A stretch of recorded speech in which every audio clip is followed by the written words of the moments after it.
Hello and welcome to today's webinar on political ads, and political files. As a preliminary matter before we get started, if you could please make sure your own microphone is muted so that we don't get background noise unless and until you need to ask your question. I'm Ann Crump and this is my colleague Sarah Hinkle, and we're going to be talking about political broadcasting today. We're with the law firm of Fletcher, Hield and Hildreth, which is the Mississippi Broadcasters law firm for the association, and quite happy to see you all. Fletcher Hield has been around for quite some time now. We do communications work generally, and we've been here since 1936, so we have been around a bit. Without further ado, I will get started on today's presentation. All right,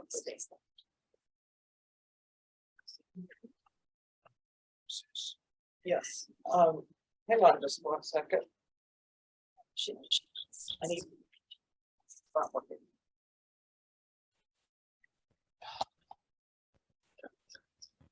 There we go. All right. This presentation is going to cover generally candidate ads, non-candidate issue ads, the Bipartisan Campaign Reform Act, otherwise known as BICRA, lowest unit charge, political file maintenance, and do's and don'ts. We'll start with some basics. The general political file requirement is that political records must be maintained by the station whenever it receives a request to purchase broadcast time that is made by or on behalf of a legally qualified candidate for public office, or communicates a message related to any matter of national importance, including an ad for a legally qualified candidate, any election to federal office, you could be against a particular candidate, or a national legislative issue of public importance, or it discusses a controversial matter of public importance. Now, the last one is under a slightly different requirement, but it requires a record. So you have a candidate call up or walk in and request time. What do you have? What kind of information do you need to collect? First of all, the name of the candidate requesting the time. Now, this is an actual sort of tangible request, not simply, if I were to advertise, what would your rate be? But a real request, a detail of who or the entity that placed the order, names, telephone number, address, and so forth. Once you have that, then you need to record what you did with the request, the nature and the disposition of the request, what schedule was requested, what schedule was provided, the class of time, the rate, and when the ads aired. Now, in looking at candidates, so there's one big division, two standards. For federal candidates, each candidate has a right to access to your station. Reasonable access. State and local candidates, on the other hand, don't really have any right to access. It's at your discretion within limits, but you don't have to air any candidate ads for state and local candidates. For federal candidates, the reasonable access requirement applies to candidate uses during the entire campaign period.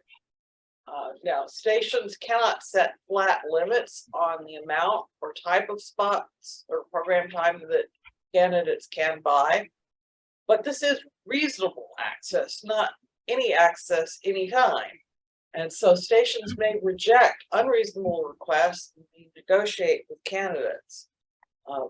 Some of the things to consider here are how many ads that candidate has bought already, how many other candidates for the same office are participating, because you could run into a problem with not enough time to sell. So look at the reasonableness of a request as a whole. For federal access, you must not wall off any particular time. So if they request prime time or program time, you need to give them that. That would mean that you don't have the ability to limit them to 30 seconds, 60 seconds. They request a longer, odd amount of time that needs to be accommodated as long as it can be done reasonably. Federal candidates may be excluded from airing during news programs, but they may not be excluded from any other category of programs. Don't have right to say, I particularly want XYZ program or this day or this day part. But other than news programs, you can't be categorically excluded. So you need to look at whether it would work, if there's some reason why you can't do it, or if you can. And if you can, I would suggest doing it. One thing to note, non-commercial educational stations don't need to worry about reasonable access, because effectively any political ad would be, as it implies, an ad, which is prohibited on a non-commercial station. You can't have commercials. So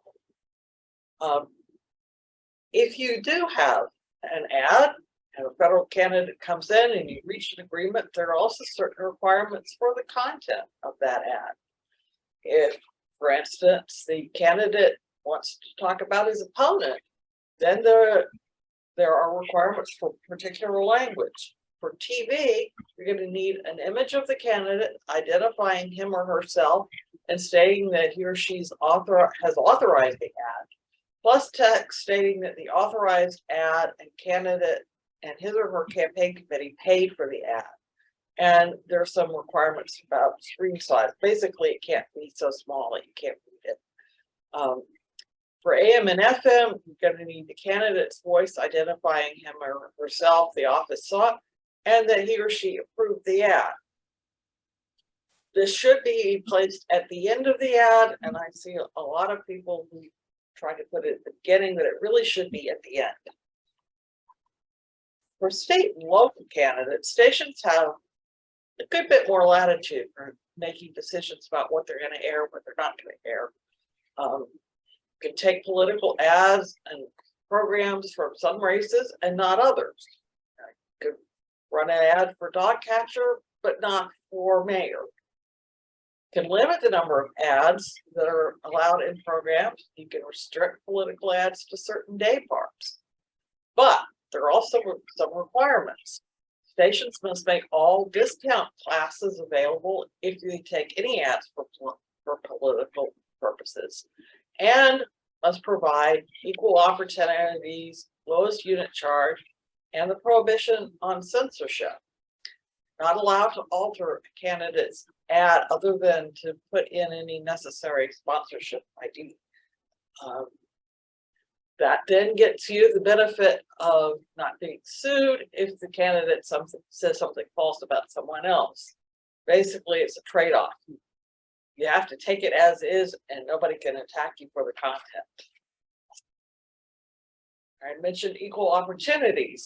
It's also known as equal time, which is a bit of a misnomer, but that's okay. It begins to apply whenever the candidate becomes legally qualified. And it applies to candidates in the same race, opponents seeking the same office. And to expand on that a little bit, for instance, if you have a primary, it applies only to the other candidates in the same party. Excuse me. So, for instance, if you've got candidates for governor, it would be the Republican candidates and the Democrat candidates would have equal opportunities against each other. Their fellow party members, but not against the other party until the general election comes along. Candidates must request equal opportunities within 7 days of an opponent's use. If they see an ad and want to answer it, they need to take action to do it. And it's triggered by non-exempt uses. What is a use, you might ask?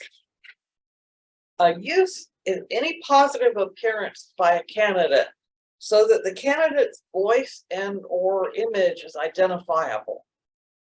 It wouldn't be an attack ad against one candidate, wouldn't be able to be used against the attacked candidate to claim time.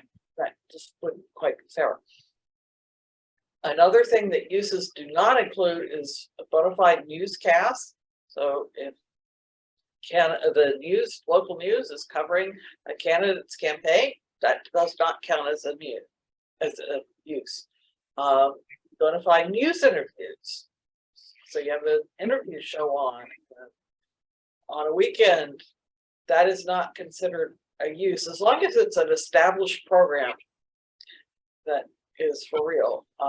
Bona fide news documentaries, talking about campaigning generally, say if the candidate appearance is incidental to the subject of the documentary, and also on-the-spot coverage of bona fide news events. That would include political conventions and debates. That's how a lot of debates get in and don't count as uses for any candidate. So now you have all the requirements for what to do with your ad request. What can you charge? I now turn this over to Sarah. Thank you. Thanks. Lowest unit charge and calculating rates. I think this is probably one of the subjects on which we get the most questions from clients. Absolutely. It can be often very difficult to calculate the lowest unit charge in a particular class of time. So we hope that this section is helpful for everyone. A station that charges a legally qualified candidate to use the station's facilities in connection with their campaign has to charge the lowest unit charge. Some people call it the lowest unit rate for the same class of time, amount of time, and period of time. You can't charge more than you would charge your most favored commercial advertiser. That's the mantra to keep in mind. Like I said, not always very easy to determine, aside from the fact that it has to occur during a lowest unit charge window, which we will get to in just a moment. It has to be the same class of time. So it could be fixed, preemptible, etc. It has to be the same amount of time, 30 seconds, 60 seconds, etc. And the same period of time, prime time, drive time, mornings, etc. When does the lowest unit charge apply? It applies to all races, federal, state, and local, during specific political windows. The use must be in connection with the campaign as well to qualify for the lowest unit charge. And here on this slide, we have our little maxim or mantra, if you will, about the most favored commercial advertiser to refer back to as you need to. The lowest unit charge windows apply during the 45 days before a primary election or a caucus, or 60 days before a general or special election. And we made sure to track these dates for you all for Mississippi on the next two slides. These might be helpful for everyone to reference in their day-to-day as the year goes on. The primary election or caucus dates and LUC windows for Mississippi this year, when it's a Mississippi-wide election, for the record, not necessarily local elections, but other elections that are not Mississippi-wide. The period would start in July 15th. The primary runoff is August 29th, and that's for the primary runoff lowest unit charge window. The actual primary election is on August 8th. That means the LUC begins on June 24th. So this comes up quite a bit sooner than the elections themselves. So it's very important to keep in mind these dates, add them to your calendar. Next, the general election dates and lowest unit charge windows. September 23rd starts the general election lowest unit charge window. The general election is on November 7th. If there is a runoff, it will be on November 28th. And the lowest unit charge window will begin on October 14th. You might want to screenshot these for your reference at some point. Or we can send you the slides. Well, yes. Considering classes uptime. We're talking about package plans and bonus spots. This is often where questions come up in terms of calculating the lowest unit charge. But package plans and bonus spots are not considered separate classes of time. A package within a class is simply a volume discount. Packages containing spots in multiple classes and or day parts need to be allocated between those classes. And you calculate the value for each and retain in private non-public file in case you get a complaint or an FCC inquiry. That'll just really cover you in case someone comes along and lodges a complaint. You'll have the information available to say, you know, this is how we calculated the lowest unit charge during this time. It's important to allocate the value of the spots among the various classes, time periods, and amounts of time, the same way you calculate lowest unit charge for a multi-year contract. Now, in terms of classes of time, we also often have preemptible time under that. And you could have separate levels of preemptible time that have different rights. And you can treat those different levels as separate classes, each with their own lowest unit charge. In order to disclose the benefits and everything with respect to each of those classes, you should say what the approximate likelihood of preemption is with respect to each class. And we note that stations that sell time on a perpetual auction basis only have one class of preemptible time. More examples of benefits are levels of preemption protection, scheduling flexibility, and guaranteed time-sensitive make goods. You need to have a rational basis on which to distinguish among the various classes. Precisely. You know, having something hyper-specific that only one person has ever purchased that class of time is probably not going to fly if the FCC comes knocking on your door. It really needs to be a true class of time. And you know, in terms of preemptible time, there's usually two categories. Immediately preemptible or preemptible with notice. That's a great way to separate your preemptible time into two separate classes that are identifiable and distinguishable from one another. So what should you include when you're calculating the lowest unit charge? You should include the value of all paid spots, the value of packages and bonus spots, all contracts that are in effect during the political lowest unit charge window, any frequency discounts that you provide, special package plans, and then what should you exclude? Spots for which no payment is received. And for example, this could be bonus spots for charitable organizations or governmental entities, non-cash merchandising or promotional incentives. I know quickly, we say bonus spots for charitable organizations and or governmental entities because those entities are guaranteed to be nonprofits. You know, the nonprofit world can get a little bit flexible. There's some gray area there, so be careful that you know that this bonus spot is for an actual charitable organization. And non-cash merchandising or promotional incentives are things like billboards, sponsorships, other kinds of merchandising. And you have to make those things available to candidates on the same terms within the same race, unless it is de minimis in value. That would be something like a lanyard or a mug or something along those lines. Or if doing so would imply a relationship or an endorsement with the station.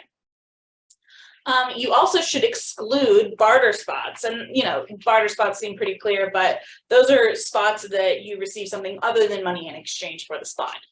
In addition, per inquiry spots, billboards and program sponsorships, charges for production, line charges, and remote production, etc., should also be excluded from your lowest unit charge. And now we'll move on to Anne, and she's going to discuss issue ads and the Bipartisan Campaign Reform Act. Yes, it's amazing to think that was passed over 20 years ago now, but it was in 2002, it amended section 315 of the Communications Act and codified requirements that licensees upload to their public will file records of any ads that were made by or on behalf of a legally qualified candidate for public office, or that communicate a message relating to any, quote, political matter of national importance. The idea was to make sure that people had information and could follow along and know what was going on. Disclosure was big. It requires a list of officers and directors of the sponsor. And recently, the FCC has formally incorporated these statutory requirements into its rules, making no changes to what the act required as a practical matter. And honestly, that addition was of somewhat limited import because you were required to keep much of that information as part of sponsorship identification records. Anyway, it just makes you put it in the file labeled as the political file as opposed to the file labeled as something else. So to trigger the BICRA, as the act is commonly called, obligations, it needs to be a political matter of national importance if it's an issue ad. You know, candidates ads are fairly obvious. But in this case, a political matter of national importance would include an ad for a legally qualified candidate or an ad that concerns any election to federal office, or an ad which concerns legislation pending before Congress when the ad time is requested. The subject must be political in nature and must have significance on a national level. So something that is purely local wouldn't really count. And it probably also wouldn't be the subject of national legislation. Legislation pending before Congress means legislation which is pending before Congress at the time the ad time is requested, not necessarily when the ad is actually aired. It does not include mentions of pending legislation in a commercial ad, which is not talking specifically about anything political, but is trying to promote a product and might happen to mention something that is coming up in Congress along the way. It does not include discussion of state or local legislation. And the legislation must have been introduced, but it doesn't have to be rejected or passed for that matter or signed into law. It also must have been assigned a bill number. For example, HR 6600 or Senate 3795. Something to show that it's real legislation. So, political file records for BICRA must include all of these things. The full name of all legally qualified candidates, the offices to which they are seeking election, and sponsorship committees mentioned in the ad. It must include the CEOs and all members of the executive committee or the board of directors of any person seeking to purchase a political ad. It must mention what political matters of national importance are in the ad, and the national legislative political issues of political importance referenced in the ad. And of course, what you're going to need to report is going to depend on what kind of an ad it is. The idea is that someone looking at the political file should be able to know from looking at your records what was discussed and by whom, so that they can then proceed accordingly. Now, there are some times when such ads do not trigger BICRA obligations, and Sarah's going to tell you about that. Disclosure requirements for BICRA in the political file turn on whether the ad communicates a message relating to a political matter of national importance. Passing mention of federal legislation does not always trigger BICRA obligations. For example, and this is my favorite example of this of when a time and ad does not trigger BICRA. An ad promotes the sale of a power-operated wheelchair and briefly mentions that the cost to consumers are covered by Medicare. And that also assumes that Medicare legislation has been introduced and is pending in the current Congress as of the time that ad was requested. So now it of course discusses Medicare, and of course people care about Medicare. It is a national issue of political importance, but this ad promoting the sale of the power operated wheelchair and it being covered by Medicare is not itself the matter of national importance. So that's why it does not trigger BICRA obligations.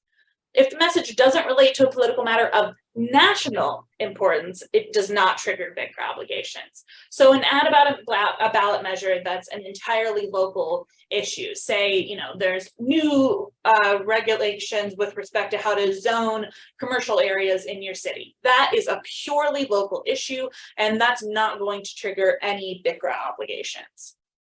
And you, sorry about that, you're fine.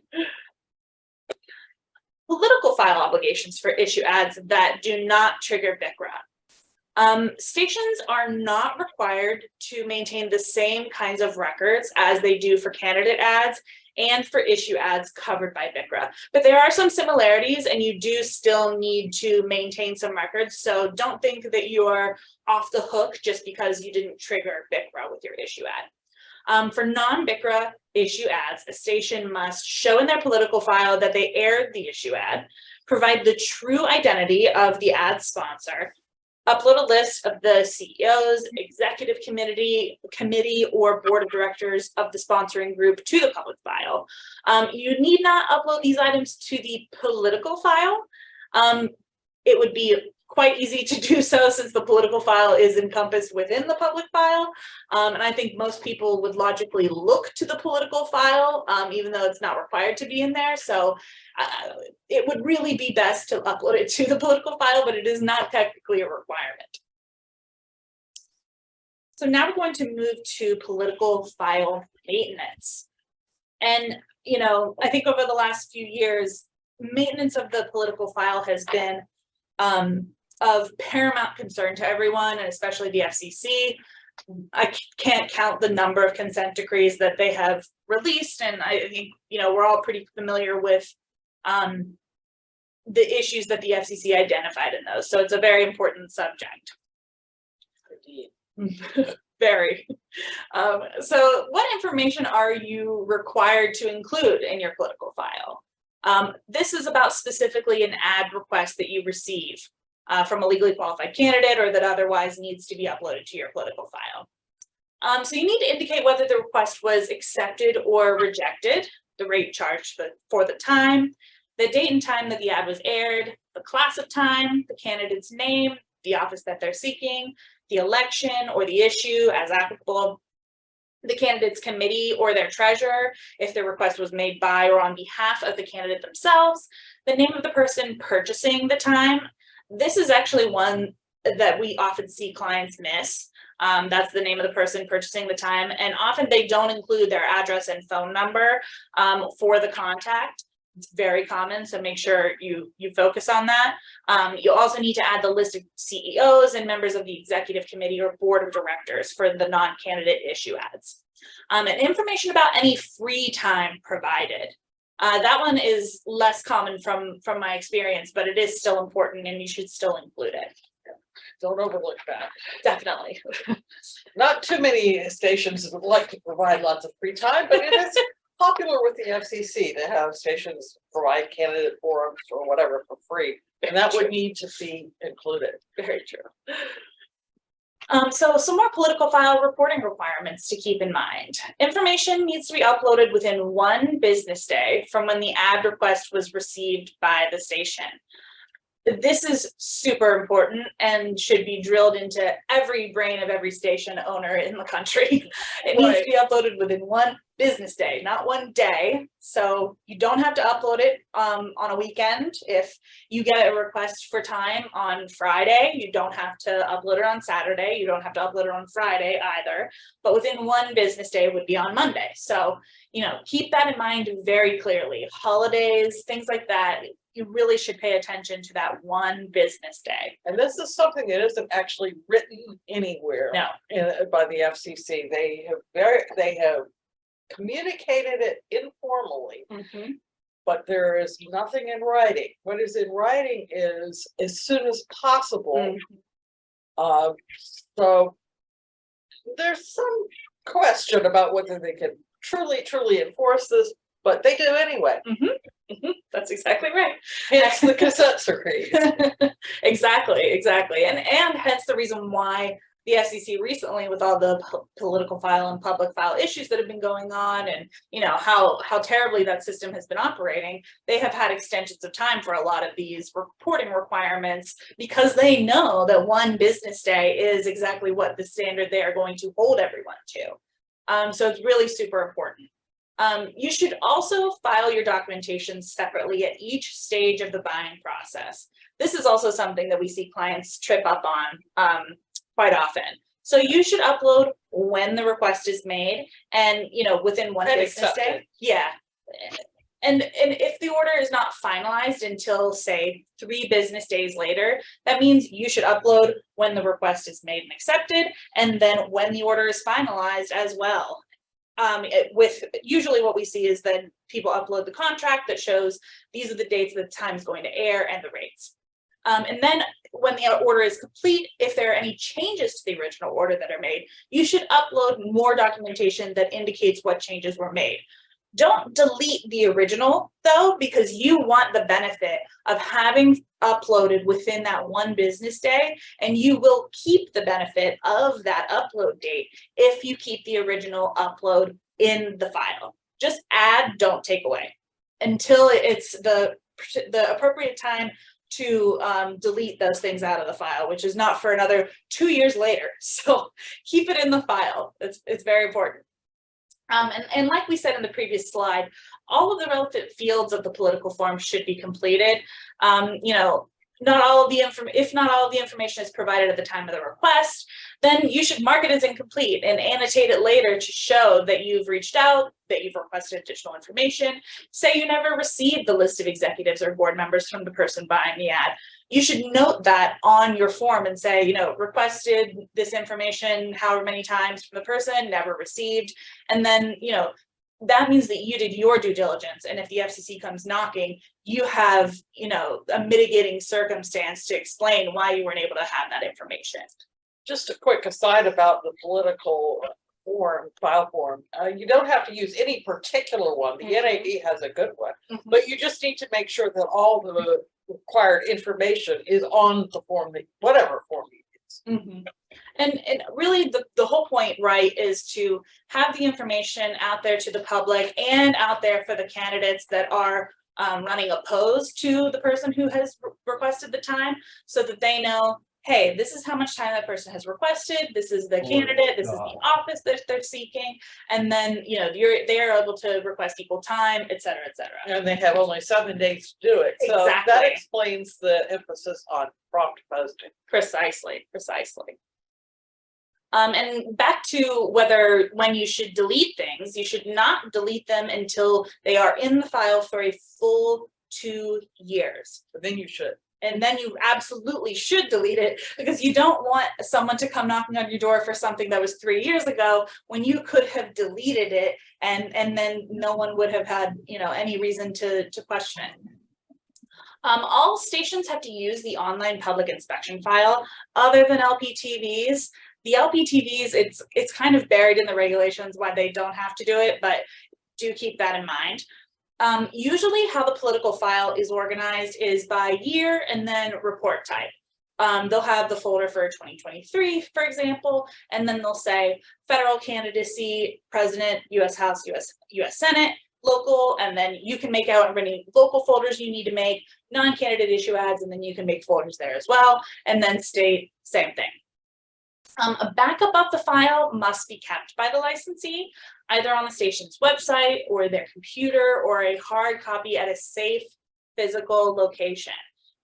Not only is that important in terms of complying with the rules, but it's also important if you know, for some reason there was a power surge, for example, and you know, the computers were fried. Maybe you have a copy of your political file on the cloud.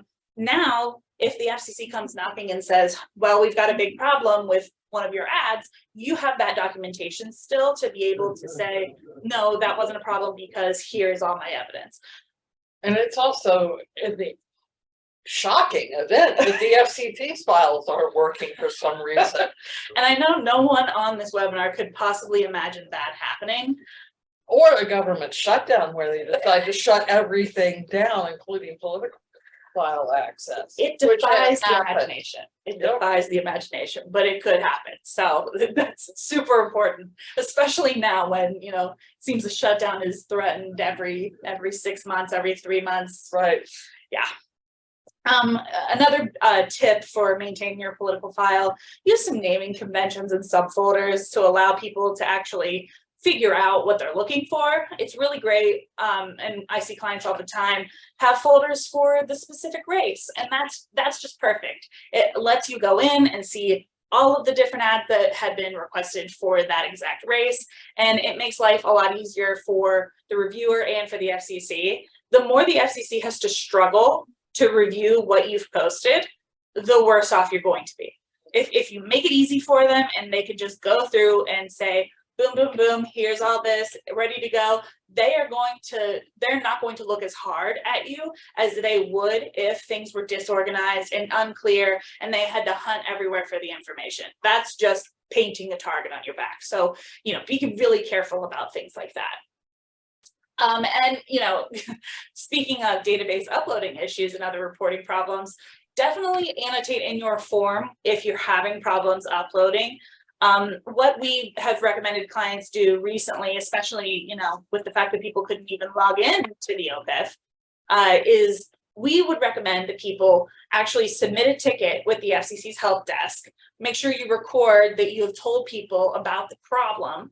Keep that documentation, and keep your regular documentation too as required for the political file, and annotate on that form. Attempted to upload on this day, and you know, here's my FCC help desk ticket number and the information that I provided to them. And every couple of days, you know, try, or you know, every week or however often you can, try to keep uploading that ticket if you can't upload that information to the political file. That'll just help you in the case of the FCC coming back and saying, hey, what happened here, especially if they're looking 2 years later after. Right, and you've forgotten too. Yeah, exactly. And how could you, of course, everybody's got so much going on. There's no way you could remember, oh, that's that exact time when I couldn't upload for, you know, 2 weeks. No one's going to remember that. So it's really good to keep that documentation, and then you can refresh your recollection and show the FCC, you know, that you did your due diligence and you did everything you could to fix that. Here's some political file do's and don'ts to keep in mind that are good little tidbits to sort of drill into your brain. Don't upload political ad requests, order forms, etc. quarterly. We saw that a lot before this renewal cycle had started, and even during that renewal cycle. Some people really didn't know that as soon as possible meant one business day, and uploaded quarterly, and boy, did they pay the price. So don't do that. Don't upload political ad requests or order forms, etc. together after the ad is purchased and aired. Don't, if the ad is requested, you know, in 1 week and then you don't upload it for 2 weeks later, that's also late. And then that also, you know, entirely defeats the purpose of the political file, just generally. And you know, you're definitely have a big regulatory risk there if that's the approach you're going to take. And it defeats the purpose of equal opportunity, because Completely. people can't ask for equal time when they don't know that their opponent is airing ads. Exactly. And no one can monitor every single station for those ads. So, you know, it is a really important political tool for our democracy itself. Without being too grandiose about it, it kind of is. Also, don't upload political ad requests, order forms, etc. that are missing information without uploading new versions as information is received. And I would annotate that to say, or without annotating that document to say that you have requested the information and didn't receive it. Fill out all the information as much as you can in each of those forms and update it as circumstances change without deleting anything. Again, don't delete from the OPIF documents that are later uploaded. Keep all of the documents in there, even those that are later updated, so that you can keep that earlier upload date. Now we're going to move on to sponsorship ID, and I will pass it off to Anne. Thank you, Sarah. Keep in mind, sponsorship identification requirements apply all the time to anything for which you receive consideration. But it's of particular importance in the political context. The FCC really wants to know who's putting out political information and wants the audience to be able to know and judge on that basis. Also keep in mind that sponsorship is not necessarily just money.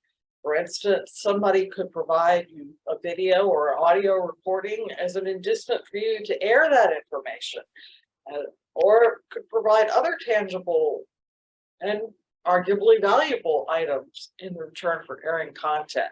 And all of those things would require sponsorship identification. Another thing is to be careful not to mix paid appearances or ad purchases with too closely with public affairs programming, especially without making some sort of sponsorship identification. This caution comes out of a case involving an Arkansas LPTV station that had this great idea, they thought, of providing candidates with an opportunity to purchase an all-in-one advertising package, that they could get a package of ads, and then they could had a personal live appearance on a real talk show that ran all the time, but they would get everything all in sort of one-stop shopping. Great, right? However, the FCC indicated that the licensee in doing that had conflated paid content with news, information, and public affairs programming, and represented to the public that the appearances on the show were real bona fide news interviews. And they found that particularly egregious because they were thinking, well, actually the people sort of paid to be allowed to appear. And this practice had the potential to undermine the public's confidence in the integrity of legitimate political discourse. The station said, well, hey, we allowed some people who didn't buy our all-in-one package to appear.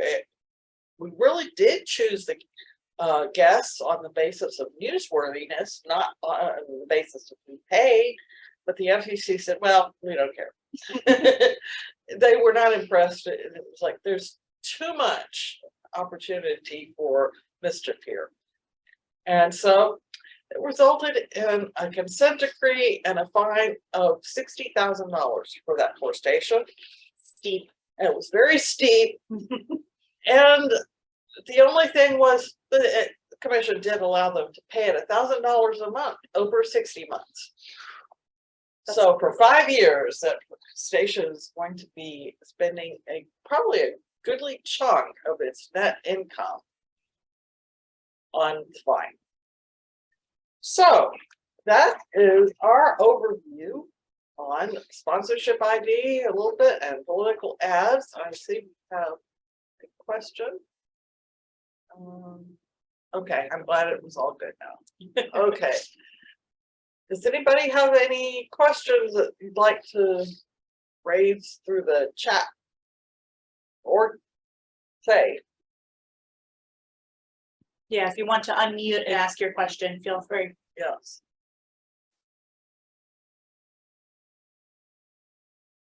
If not, I guess that will end this presentation. Look forward to seeing you again soon. I look forward to seeing you all in September for the annual conference. Have a good day, and we'll be in touch. If you have any questions, I think we do have a couple in the chat. Let's see.